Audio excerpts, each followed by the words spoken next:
Bulletproof Radio, a state of high performance. Now, if you use the fasting hacks in Fast This Way, you actually, I ate an early dinner. I had 4 hours before bed. I slept for 8 hours. I've got 12 hours of fasting. Go another 4 or 6 hours, wait till lunch to eat. And if you use the fasting hacks that morning, black coffee, better yet, bulletproof coffee, those two will raise your ketones up enough so that it resets your hunger levels to your current body weight. And the side effect of that is it'll drop ghrelin, which makes you really hungry and think about food all the time.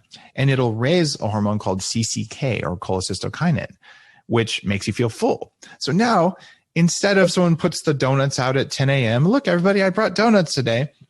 Normally, when I was heavy, I'd look at those and go, man, I'm not going to eat a donut today, but the glazed one looks really good. And eventually you eat half the glazed donut and you're like, why did I do that? But if instead they put the donuts out and you go, oh, yeah, donuts are delicious, but I'm not hungry. Like, I just don't want one. And it's very freeing.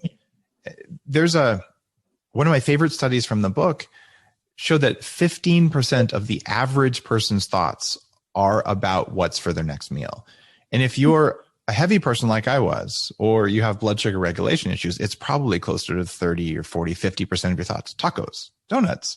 Oh, is that candy? And it's just constantly there, and it distracts you from your life. Well, if you had a job to do and you had parenting to do while you were doing your job, as is the case for most people now, what if you got those 15% of your thoughts back to do something else? That's really cool, but it has to do with manipulating those two hormones. And just sleeping for 8 hours can raise your ketones a little bit. Having that earlier dinner raises it a little bit. Caffeine, the amount in 2 small cups of coffee, doubles your ketone production. And the MCT oil that's in Bulletproof coffee quadruples ketone production. So suddenly you're up to levels where, yay, my neurons are happy. I have the laser-like focus that people usually fast in a cave for 2 days to get. I got it the first morning. But most importantly, I didn't think about pizza even once before lunch. And that's been freeing for me.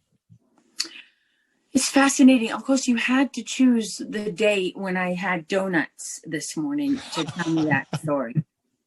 Just rub it in, Dave. Okay, thanks a lot. Seriously. Glazed donut holes. I blame my husband and my children. And then now I feel like I'm committing a crime feeding my children donuts. But that doesn't normally happen. It doesn't. If it happens every now and then, we can celebrate eating junk food. And the magic is when you have a highly resilient metabolism, I can eat donuts if I really want to. And my blood sugar doesn't go crazy. It does go up, but then it goes right back down the way it's supposed to.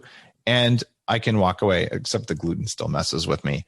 But generally speaking, a flexible metabolism can handle some sugar. It's still not good for you, but it doesn't knock you out. It doesn't make you gain a bunch of weight, and it doesn't make you crave food and turn you into a zombie the way it did for me before. So, all right, you had some donuts, no problem, as long as you're not paying for them for the next 3 days, which is what happens when your metabolism is broken.